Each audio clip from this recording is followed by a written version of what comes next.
오늘의 말씀 제목은 죽게 돌아오라라고 한번 지어봤습니다. So I titled today's message, Return to the Lord. 매년 1월부터 제2의 수요일 전날인 화요일까지 미국 루이지애나 주에 위치한 뉴올린스라는 도시에서는 머디그라라는 축제를 진행합니다. Every year, starting from January all the way through the Tuesday before Ash Wednesday, in a city called New Orleans, in the state of Louisiana, they have Mardi Gras, a festival, carnival that happens throughout all of those days. 이 기간 동안 수백만 명에 도달하는 사람들이 축제를 보러 전 세계에서 온다고 합니다. It is said that millions of people come during this time to that city to watch and participate the carnival or Mardi Gras. 여러 유흥과 쾌락을 즐기기 위해 수많은 인파들이 모인다고 합니다.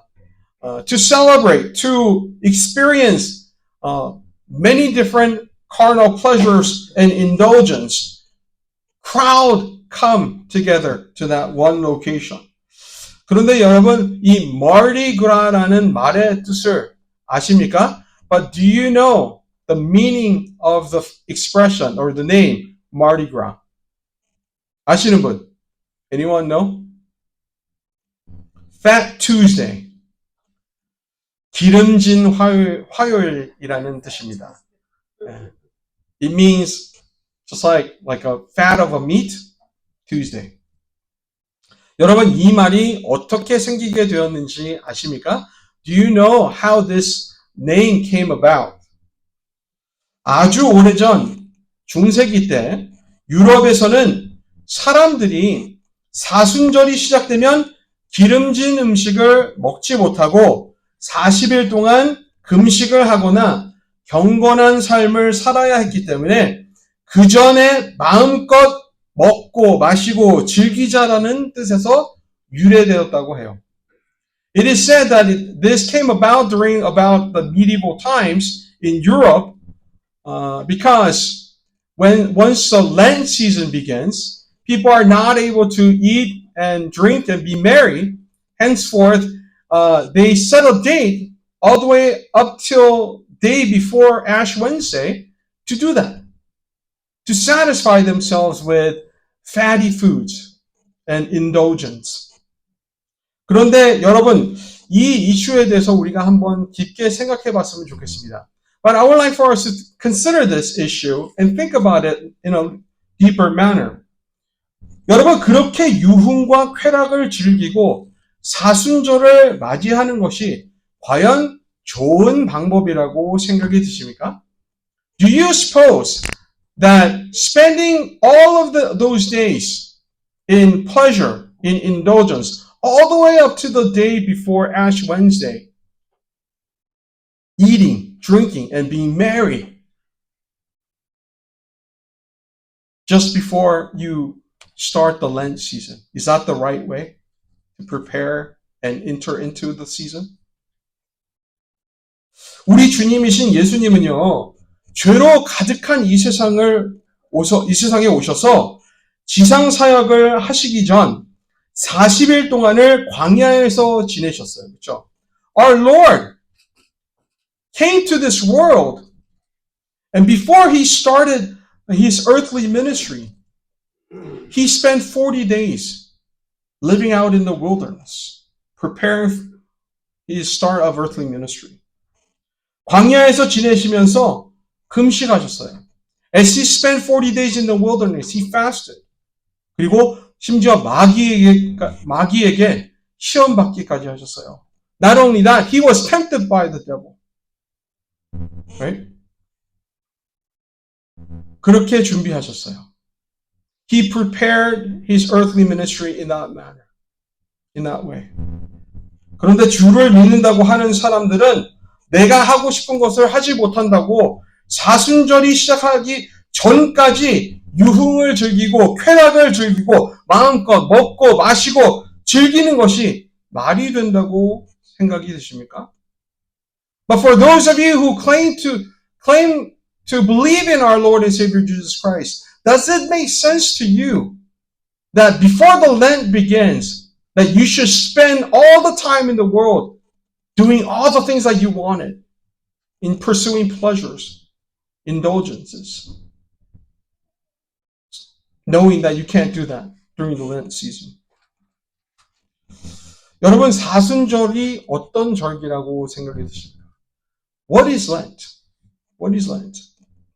바로 진정한 회개와 경건한 삶으로 예수님의 고난과 죽음과 부활을 준비하는 40일간의 기간입니다.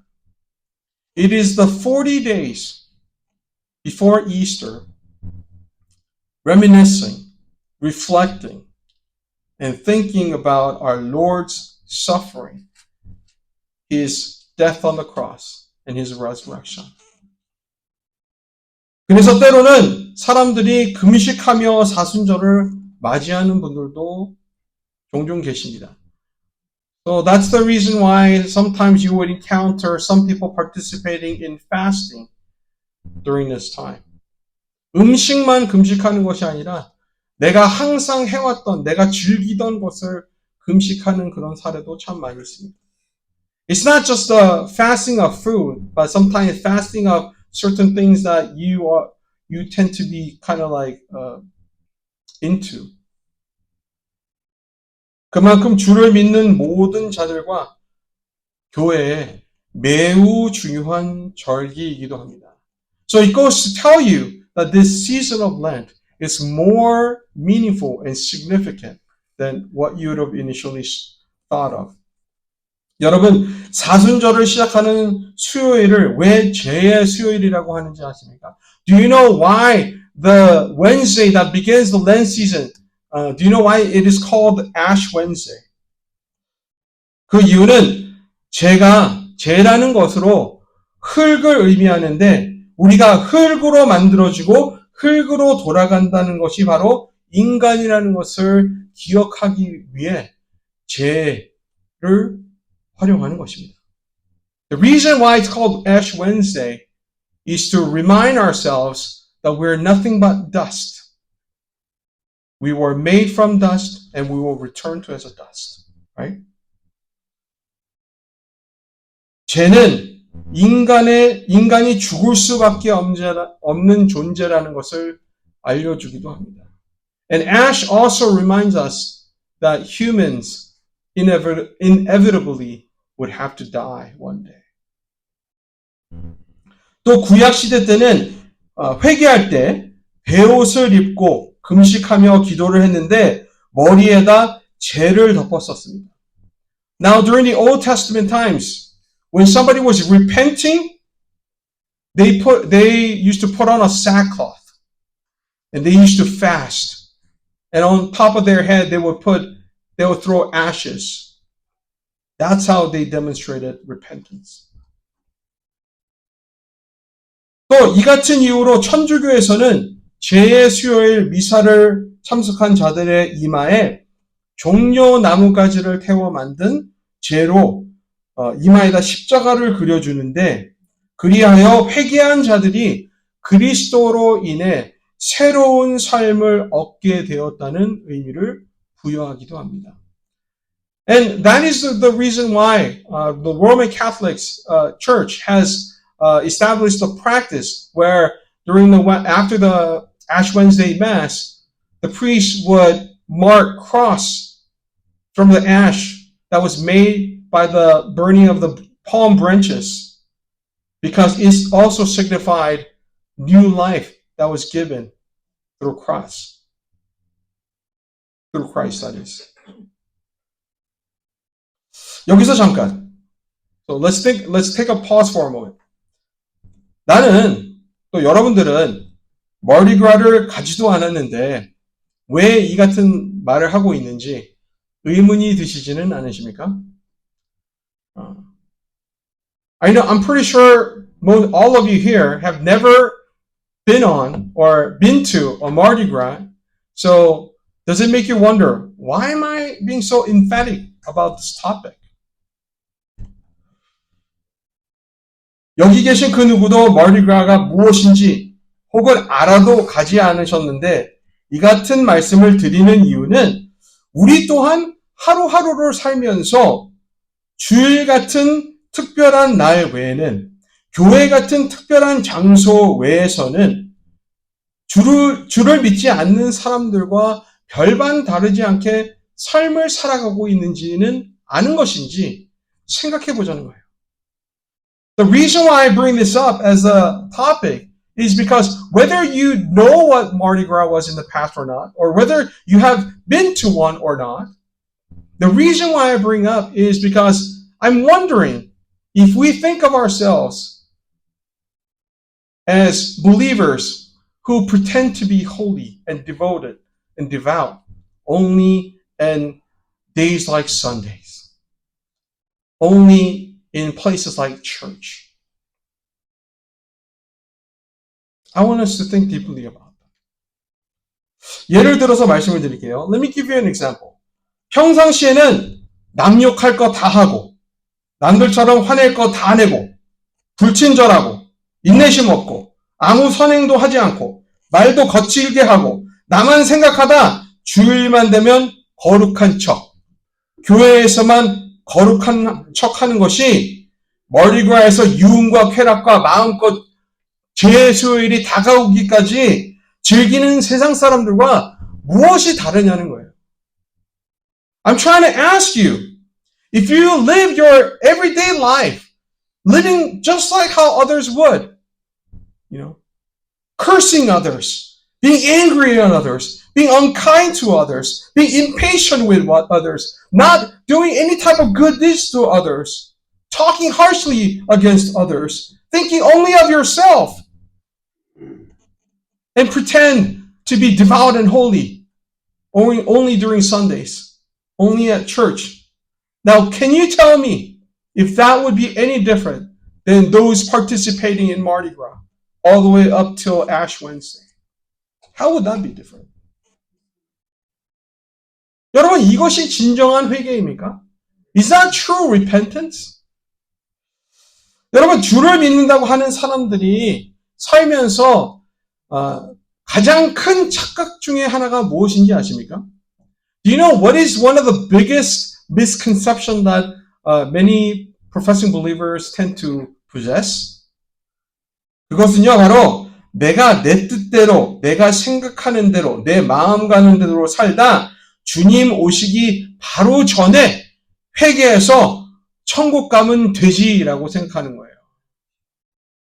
You know, the biggest misconception that many of the believers tend to have is, let me live my life, be merry, drink and eat and be merry. But the day before our Lord's returning, I'm going to repent and be welcome myself to heaven. That is the type of misconception that we possess. 여러분, 우리가 조금만 더, 하루만 더 죄를 짓고 살다가 내일 회개하면 되겠지라는 생각으로 사는 것은 않으신지요?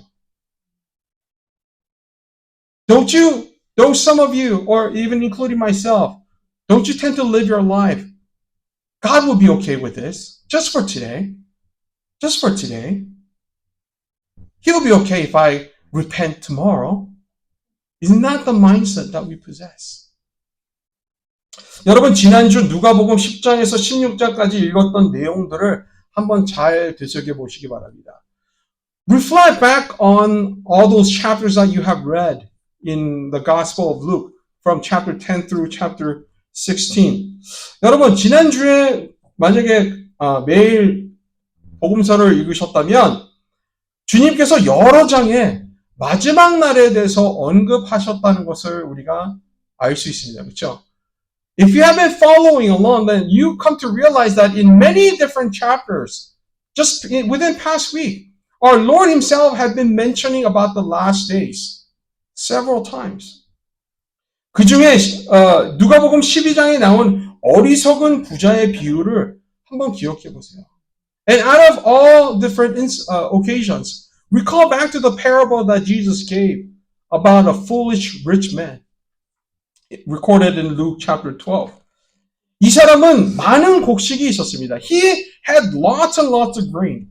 그럼에도 불구하고 더 많은 곡식을 쌓아두기 위해 있던 곡간을 헐고 더 큰 헛간을 만들었다고 하였습니다. 그렇죠?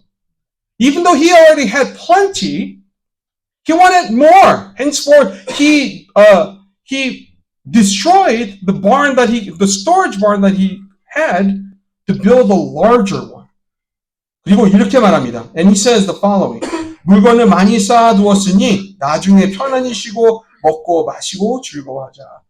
I have plenty of grain laid up for many years, so that later in life I could take life easy, eat, drink, and be merry. 그렇죠? 기억나시죠? Do you all recall that?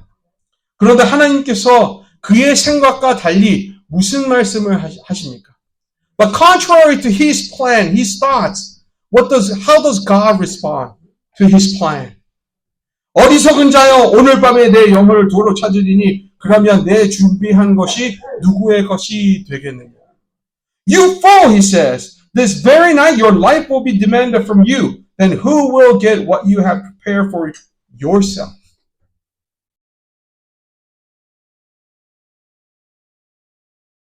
이 같은 말씀을 오늘 본문에서도 요엘 선지자가 우리에게 말한다고 할 수 있습니다. And similar message is what Joel is trying to give us through today's passage. 오늘 본문이 기록된 요엘서는 여호와의 날을 중심으로 쓴 예언이라고 할 수 있습니다. You could say that Joel was written with its foundation, with its base in the notion of the day of the Lord. 여호와의 날이라는 것은요, 주를 믿는 자들에게는 구원의 날이지만 그렇지 않은 자들에게는 심판의 날을 의미하는 것입니다. The day of the Lord is a reference to a day of salvation for those who believe in God, who trust in God. Contrarily, it's a day of judgment who disobeys God, who doesn't believe in God. 중요한 것은요, 머리그라 혹은 사순절과는 다르게 그날이 언제인지는 하늘에 계신 아버지 외에는 아무도 아는 자가 없다는 것입니다. What is important to know is that unlike Mardi Gras or Ash Wednesday or Lent season, other than our Heavenly Father Himself, no one knows when that day will be. 그렇기 때문에 여러분 회개와 순종을 내일로 미루는 것처럼 어리석은 것은 없는 것입니다. And that is the reason why putting away repentance and obedience to God's word till tomorrow is one of the foolish things that you could ever do. 말씀을 듣고 바로 깨달았을 때 바로 회개하고 바로 주께 돌아와야 되는 것입니다. When you come to realize what God is trying to tell you, what message He's giving you, that's when you obey. That's when you decide to return in repentance. That is how it ought to be. 오늘 본문의 저자인 요엘이 바로 이 같은 교훈을 우리에게 가져다 주는 것입니다. And the lesson that Joel is trying to relay on us is this. 여러분, 오늘 본문 12절로 14절과 15절로 17절이 있는데 이 구절들이 이렇게 두 분야로 나누어졌다고 볼 수 있습니다. You could say that verses 12 through 14 is one section and verses 15 through 17 is another. 본문 12절로 14절은 회개의 시급성과 진정한 회개란 무엇인지에 대한 답을 말해주고 있는가 하면 15절로 17절은 회개의 대상이 누구이며 회개하는 것이 얼마나 중요한지를 말해주는 내용이라고 할 수 있습니다. Now, verses 12 through 14 shows us the sense of urgency in regards to repentance, and it also tells us what true repentance means. And verses 15 through 17 tells us who is who ought to repent and how important repentance is. 그리고 오늘 본문을 통해 우리가 어떻게 사순절을 준비하고 맞이해야 할지 교훈을 얻어서 주님의 부활하신 날을 더욱더 거룩하게 맞이할 수 있는 우리 모두가 될 수 있기를 소망해 봅니다.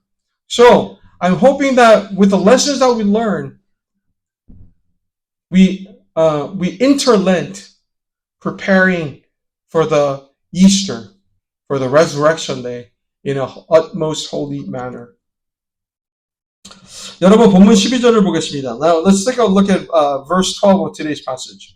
여호와께서 이제라도 금식하고 울며 애통하고 마음을 다하여 내게로 오라고 하죠.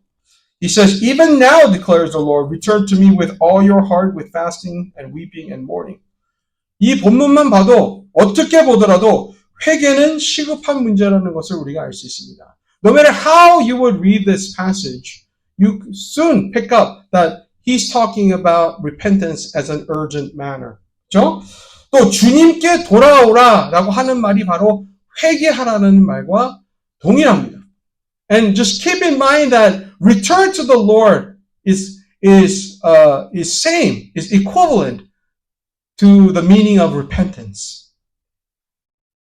그리고 12절에 또 뭐라고 말씀하십니까? What else is being said in verse 12? 금식하고 울며 애통하고 마음을 다해 오라고 하는 말씀을 잘 보시기 바랍니다. It is also said, with all your heart, with fasting and weeping and mourning, return to the Lord. Right? 이 말이 무슨 의미인지 아십니까? Do you know the meaning of that?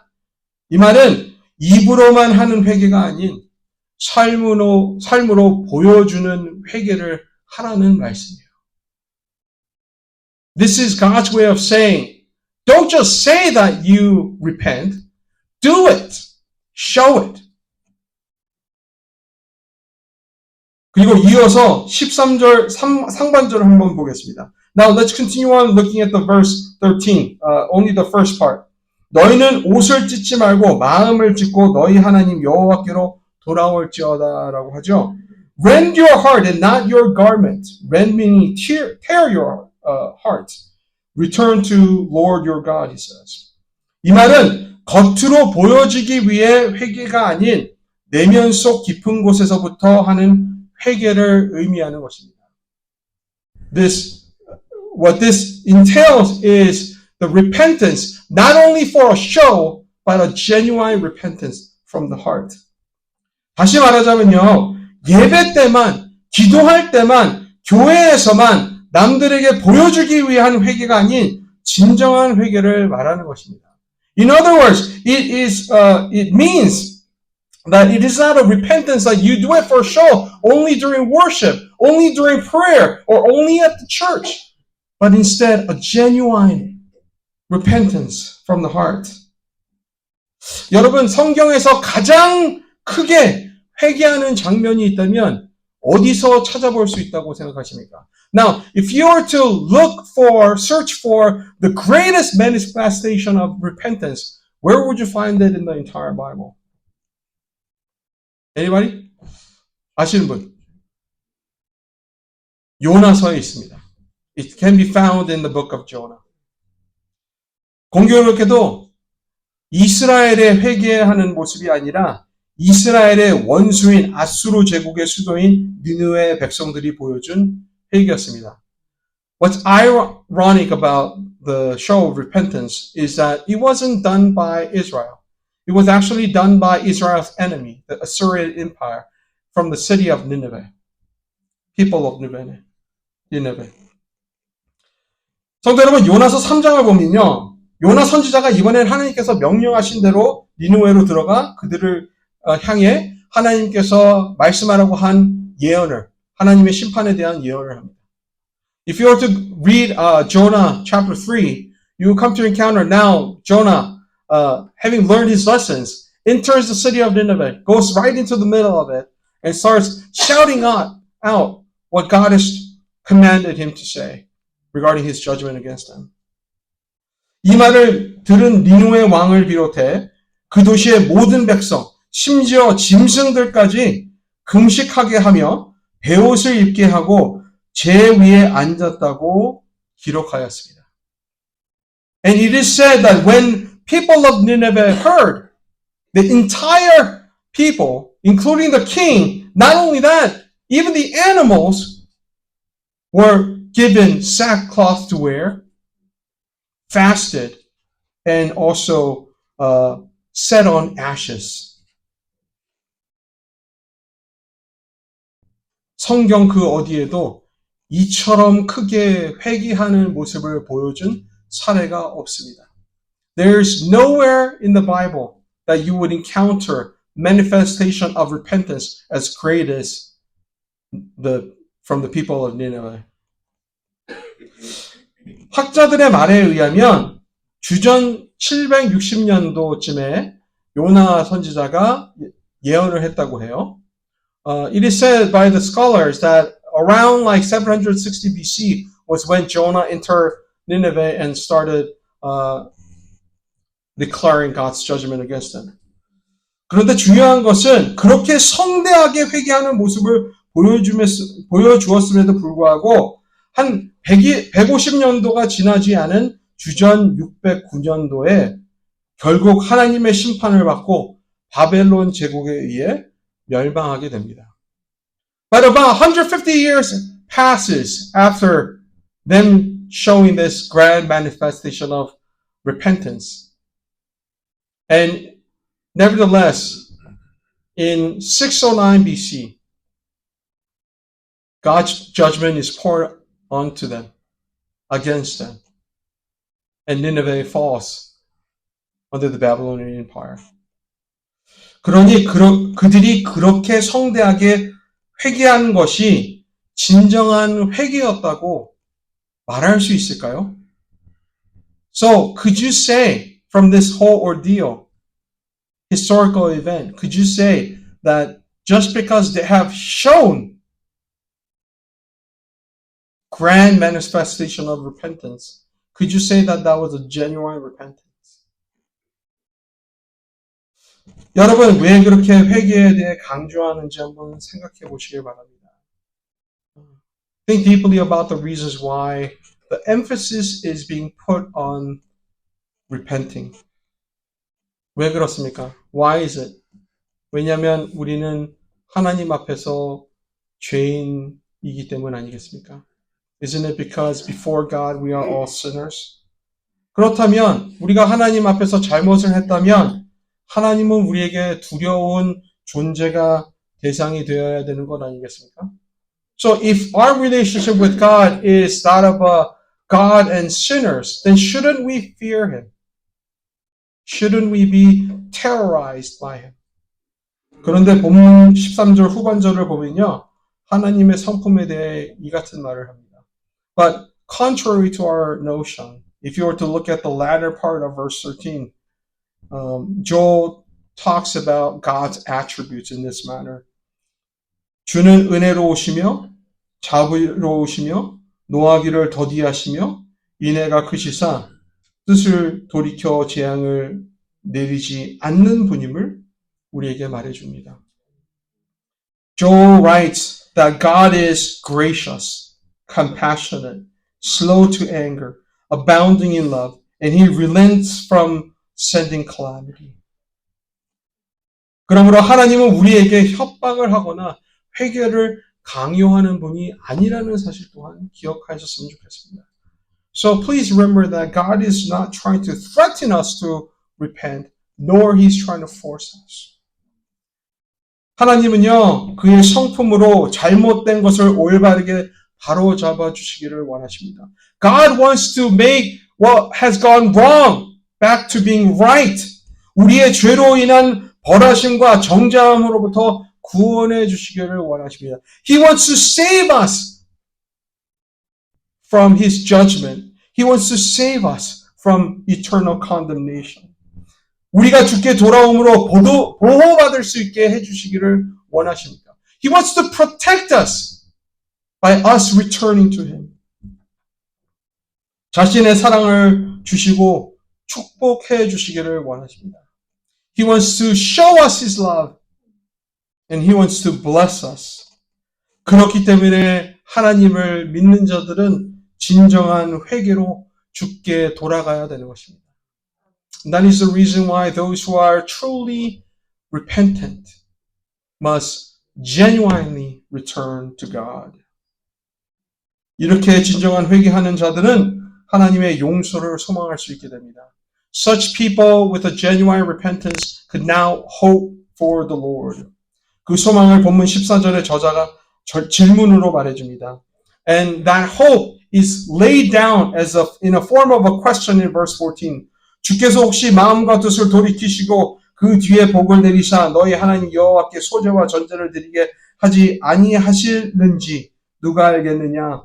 Who knows? He may turn and relent and leave behind a blessing, grain offerings, and drink offerings for the Lord your God. 이 같은 질문이 우리에게 소망이 될 수 있는 이유는 이전에 13절에 말한 하나님의 성품 때문입니다. The reason why this question could be our very own hope that God will forgive us is because of what was said before about His attributes. 하나님은 은혜로우시고 자비로우시고 인내하시고 사랑이 크신 분이십니다. Our God is gracious, He is merciful, He is patient, and He flourishes with love. 용서는 물론 축복까지 소망할 수 있습니다. Forgiveness is not only guaranteed, but we could also expect blessing to be poured onto us. 그 소망을 얻기 위해 소제와 전제를 드리라고 하는 것처럼 노력을 다해 회개하라고 말하고 있는 것입니다. To obtain not only the forgiveness, but also His blessing, to be able to have hope, is the reason why we should offer to God grain and drink offering, to demonstrate our efforts showing true repentance. 자, 이제 본문 15절에서 17절을 보면 회개할 날을 정해 나팔을 불며 온 백성을 소집하는 것을 우리가 볼 수 있습니다. Now, if you were to take a look from verses 15 through 17, we come to see that God is calling everyone to repent. 그리고 16절에는 남녀노소를 불문하고 모든 사람들을 소집하는데 심지어 젖 먹는 아이와 혼인을 준비하는 자들까지 포함하고 있다는 것을 알게 됩니다. Not only that, if you continue on to read from verse 16, you realize that it not only includes the young and the old, the man and the woman, but also an infant who is being breastfed. It also includes couples who are preparing a wedding. 그리고 본문 17절로 넘어가서는 예배를 준비하고 인도하는 제사장들도 소집하는 것을 우리가 볼 수 있습니다. Not only that, if you were to carry on to verse 17, we realize that He's also calling on the priest who's supposed to minister doing God's work, calling them for repentance. 소집된 사람들을 봐서는 누구 한 사람 빠짐없이 모두라는 것을 우리가 알게 되죠. So, to sum it up, you see that it includes everyone. Everyone. 모든 사람이 회개를 해야 되는 것입니다. Everybody needs to repent. 젖 먹는 어린아이까지 하나님 앞에서는 회개를 해야 하는 죄인이라는 것을 말해주고 있는 것입니다. Even the infant who is still being breastfed in relationship to God is a sinner needing to repent. 혼인을 하는 사람들을 부름으로써 그만큼 회개가 그 어떤 삶의 중요한 일들보다 더 중요하다는 것을 보여주고 있는 것입니다. By calling on those who are trying to get married, preparing a wedding ceremony, He's telling us that there is no other life's event that is more important than coming for repentance. 예배를 준비하고 인도하는 제사장을 불러 기도하게 하심으로 예배보다 회개가 먼저라는 것을 보여주고 있는 거예요. By calling the priest who's trying to prepare to worship God and minister, He's saying that even prior to ministry, even prior to worshiping God, repentance takes precedence. 성도 여러분, 이제 말씀을 맺겠습니다. Now I would like to close the message. 회개하여 주께 돌아가야 한다는 것을 여러분 모두가 깨달으시기 바랍니다. Please learn and remember, know and remember that returning to the Lord is repentance.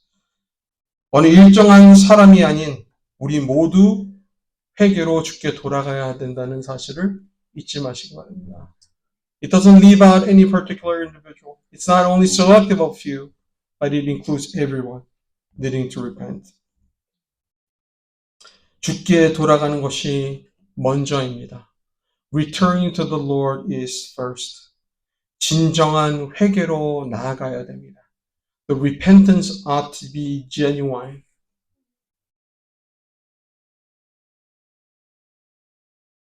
인생의 여정에서 마지막이 무엇입니까? 주를 만나는 것 아니겠습니까? What will be the end to our life's journey? Is to meet with the Lord, isn't it? 주께 돌아가는 것이 회개이자 믿음의 삶이라는 사실을 기억하시기 바랍니다. Returning to Him is not only a journey, not only a show of repentance, but it also represents a life of faith. 이 같은 교훈을 기억하면서 부활절을 거룩하게 준비하고 사순절을 거룩하게 지내는 저와 여러분들이 되시길 주님의 거룩한 이름으로 축원합니다. Hopefully this gives you some lessons for you to take, remembering that how holy Lent is, how holy the resurrection is, as we celebrate this Lent season with repentance.